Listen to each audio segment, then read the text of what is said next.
Halo, shalom teman-teman. Ya, saya senang banget ketemu kamu di video ini, di channel ini. Apa kabar? Ya, saya berharap kamu diberkati Tuhan dan dalam keadaan yang sehat ya. Amin. Hari ini saya mau bicara tentang Lucifer punya sekolah rahasia. Kak Jim, ngapain sih bahas Lucifer? Nah, gini teman-teman. Kehidupan kita ini punya musuh soalnya. Siapa sih musuhnya? Saya sering kali bilang musuh kita bukan sesama manusia. Meskipun orang-orang itu jahat sama kita, benci sama kita, pembenci kekristenan ya, suka mungkin ngebom gereja dan ngerusak gereja, bukan mereka musuh kita. Ya, bahkan kita diminta Tuhan untuk mengasihi orang-orang itu. Tapi musuh kita adalah siapa? Ya, roh jahat, kuasa-kuasa kegelapan, penguasa-penguasa di udara, setan-setan, Lucifer, dan iblis gitu ya kira-kira ya. Nah teman-teman, hari ini kita akan belajar bagaimana musuh kita ini bekerja. Bagaimana dia punya strategi menyerang kita. Dan puji Tuhan, saya pernah baca buku ini dan saya mau bagikan kepada saudara. Ini judulnya adalah Direbut dari Cengkraman Iblis oleh Mukendi dan Kainaki. Mukendi ini adalah orang mantan agen rahasianya Lucifer. Dia itu dulu ikut Lucifer, jahat banget ya, punya misi dalam hidupnya untuk menghancurkan, memurtadkan orang-orang Kristen atau orang-orang percaya. Dan ketika dia bertobat, dia menulis buku ini didampingi oleh pendetanya. Dia memberi kesaksian bagi kita dan membongkar setiap rahasia-rahasia dari Lucifer itu sendiri. Dan saya percaya ini bisa menjadi berkat teman-teman. Nah, sebelumnya iklan dulu. Ini ada satu komentator atau bukan komentator ya. Satu yang nonton video saya komen, "Kak, kembangnya kegedean." Kecilin ya, sudah kecilin. Makasih buat sarannya. Saya senang loh kalau ada yang kasih saran, "Kak Jim, perlu ditingkatkan ini." Nah, saya coba dengerin ya. Thank you yang sudah kasih saran dan masukan. Anyway, kita akan lanjut lagi. Nah, teman-teman, saya mau kasih prolog dulu ya. Siapa Mukendi? Mukendi ini tinggalnya di daerah Zaire. Tahu Zaire? Dan dia itu punya bapak seorang dukun yang sakti.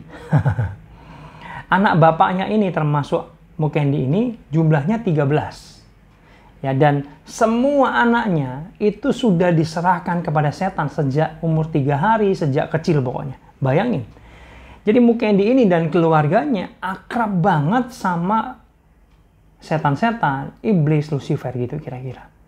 Dan di halaman 63 dari buku ini, ya, di sini saya sudah kasih pembatas. Dan ini dikasih judul bab 10, Sekolah Rahasia Lucifer. Kalau kalian lihat, Sekolah Rahasia Lucifer. Dan kita dapat pelajaran banget deh teman-teman dari buku ini ya. Dan saya sudah rangkum, saya mau bagikan sama kamu. Semoga ini bisa menjadi berkat. Ya, teman-teman. Dan suatu hari, Lucifer sendiri mengundang murid-muridnya, termasuk Mukendi ini, dalam satu pertemuan. Ya, dikatakan di situ pertemuannya itu di udara, di luar bumi. Ya, jumlah murid yang hadir pada saat itu adalah 141 orang termasuk Mukendi. Itu dari segala macam penjuru dunia. Ada yang dari India, Amerika, Jepang, dan lain sebagainya. Dan di sana Lucifer itu mengadakan sekolah rahasia. Dan konon katanya setiap angkatan, ya ternyata ada angkatannya juga, itu jumlahnya segitu, sekitar 141, 140-an lah ya. Nah, di sana juga disebut sekolah Alkitab Iblis. Ya ampun, ternyata mereka punya sekolah Alkitab Iblis, teman-teman. Nah, tujuannya apa? Ternyata isinya, pembahasannya yang diajarkan adalah pemutarbalikan kebenaran firman Tuhan. Ya, diajarin kebalikannya.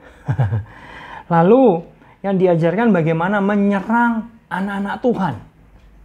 Ya, kamu tahu nggak bahwa anak-anak Tuhan itu menjadi target utamanya daripada Lucifer dan agen-agennya, Lucifer dan antek-anteknya.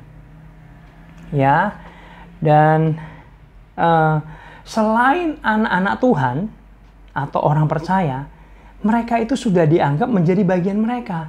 Jadi mereka nggak pernah targetin lagi, mereka nggak pernah pusingin lagi. Mereka udah bagian dari mereka, bersama-sama dengan mereka nanti. Ya, jadi targetnya adalah orang-orang yang percaya kepada Tuhan Yesus. Orang Kristen dan orang Katolik. Nah, teman-teman, ternyata gini. Di buku tersebut saya membaca dan saya menyimpulkan apa yang di dalamnya berkata gini. Yang luar biasa, teman-teman. Anak-anak Kristen, mereka yang suka doa, suka menyembah Tuhan, suka beribadah, mereka memiliki pakaian. Pakaian itu artinya perlindungan dari Tuhan. Dan mungkin dia mengaku bahwa ketika dia mencoba menyerang, itu nggak bisa kepada anak-anak Tuhan. Wow, luar biasa ya teman-teman. Ya, contoh, dari kegiatan sekolahnya dulu dia masih remaja ya, dia sudah menjadi bagian dari iblis. Teman-temannya dan sekolah itu mengadakan ibadah Kristen di gereja. Mereka pergi ke gereja ibadah di sana. Dan ketika mungkin di remaja ini coba menyerang, dia nggak berhasil karena ada perlindungan. Luar biasa ya. Tapi bukan anehnya, tapi kebenarannya gini. Ada satu gurunya. Gurunya itu nggak disebutin si Kristen atau enggak, tapi dikatakan dia adalah seorang pemabok. Dia seorang pendusta. Hidupnya nggak benar. Kamu tahu nggak teman-teman? Di hadapan iblis atau di hadapan Mukendi waktu itu, gurunya ini telanjang. Dia tidak punya perlindungan. Dan Mukendi berkata dalam bukunya itu, dia bisa hantam kapanpun dia mau. Bayangin. Jadi kita ini puji Tuhan, bersyukur, percayalah bahwa kita punya perlindungan dari Tuhan. Kalau kita suka dekat sama Tuhan, kita suka doa, kita suka beribadah, kita suka menyembah Tuhan. Ingat nggak? Di Ayub ada ayat yang mengatakan Ayub itu ada pagar dari Tuhan, perlindungan dari Tuhan. Amin. Jadi percayalah, kalau kamu Kristen sungguh-sungguh, suka doa, suka nyembah, suka beribadah, suka dekat Tuhan, kamu punya perlindungan, teman-teman. Amin. Nah, lanjut lagi. Dan di sekolah Lucifer itu ya diajarkan bagaimana menyerang anak-anak Tuhan. Wow. Bisa nggak? Katanya ada perlindungan. Bisa ternyata. Jadi gini. Agen-agen Lucifer ini ya disuruh untuk mencobai kesabaran anak-anak Tuhan. Maksudnya Kak, jadi gini. Kalau anak Tuhan sudah punya perlindungan pagar dari Tuhan, iblis nggak bisa serang. Nah, mereka cari gara-gara, memancing dosa, memancing kemarahan. Contoh ya, ada anak Tuhan baik-baik, nggak bisa diserang, tapi tiba-tiba dikata-katain. Jadi ada orang-orang yang dipakai oleh iblis untuk menjebak sehingga orang itu menjadi marah. Gini, contoh ya, kepada wanita ini, kau pelacur, emang kamu kira kamu cantik? Kamu pelacur tau? Ketika orang Kristen yang dikatain pelacur itu marah. Dan perhatikan baik, disitulah tudung Allah atau pagar perlindungan Allah atau pakaiannya itu gugur, itu jatuh. Dan itulah kesempatan iblis bisa menyerang teman-teman. Hei kamu yang suka marah-marah, yang tidak terkendali, jaga hidupmu baik-baik ya. Hati-hati teman-teman. Ini ada ayatnya nih. Di Efesus 4 ayat 26-27 saya akan bacakan. Apabila kamu menjadi marah, janganlah kamu berbuat dosa. Janganlah matahari terbenam sebelum padam amarahmu, dan janganlah beri kesempatan kepada iblis. Nah teman-teman dengar baik. Ketika kamu marah, ketika kamu berbuat dosa, jadi bukan marah aja, ketika berbuat dosa, maka tudung kamu akan terbuka atau gugur, dan disitulah kamu bisa diserang iblis. Nah, gini. Jadi nanti kalau ketika kamu tiba-tiba marah, tiba-tiba kamu jatuh dalam dosa, melakukan dosa, langsung berdoa, langsung minta ampun sama Tuhan, langsung tutup celah yang terbuka, ya, dalam nama Yesus, kamu bisa tutup kembali, kamu bertobat, itu akan tertutup kembali. Amin. Jadi kita marah gitu ya, kamu diam sebentar, kamu doa, Tuhan, ampuni, aku marah. Aku bertobat Tuhan, aku berusaha gak akan ngulangin lagi. Dalam nama Yesus, ampuni aku. Dan aku tutup perlindunganku kembali, sehingga tidak ada iblis yang dapat menyerang. Celah aku tutup dalam nama Yesus. Dan kamu percaya nggak, di alam roh itu ditutup beneran. Ya, ketika kamu bertobat, ketika kamu tutup dalam nama Yesus, itu tertutup, teman-teman. Amin. Amin ya. Nah, kita harus cerdik ya, teman-teman. Kita harus waspada. Kita harus tahu strateginya ini, supaya kita nggak gampang diserang, dibombardir iblis, dijatuhkan, dihancurkan oleh iblis. Amin. Nah, teman-teman, ya, lanjutnya apa ya? Nah, dalam pertemuan di sekolahnya Lucifer itu, suatu kali ada kejadian unik, teman-teman. Ya, suatu kali ketika ada salah satu murid Lucifer, ya, tanpa sengaja kayaknya, menyebut nama Yesus kepada Lucifer. Kamu tahu nggak apa yang terjadi? Ini agak kocak sih. Ketika nama Yesus disebut, nama yang berkuasa itu disebut, tiba-tiba Lucifer gubrak jatuh dari kursinya. Wow. Dan Lucifer marah besar, dan orang itu seketika dibunuh. Dan darahnya diminum oleh Lucifer. Dan dia pesan kepada orang-orang di situ, murid-murid yang lain, jangan pernah sebut nama itu di depanku. Jadi hari ini kita dapat belajar berharga apa? Benar loh, nama Yesus itu berkuasa. Amin. Nama Yesus itu benar-benar powerful. Dengar baik, ketika kamu sebut dalam nama Yesus, ada dua oknum yang siap siaga. Satu, setan. Waduh, ada apa ini? Ampun bos, ampun, ngapain bos? Ampun bos. Yang kedua adalah malaikat. Ya, apa yang harus aku lakukan? Malaikat siap siaga nolongin kita dalam nama Yesus. Katakan amin. Ya, begitu hebatnya nama Tuhan Yesus. Nah, Kak, ngapain sih Lucifer tuh jahat banget? Nargetin orang-orang untuk jatuh ke dalam dosa, akhirnya dibawa ke neraka. Itu ngapain sih, Kak? Emang di neraka mau dia apain? Kamu tahu nggak jawabannya apa, teman-teman?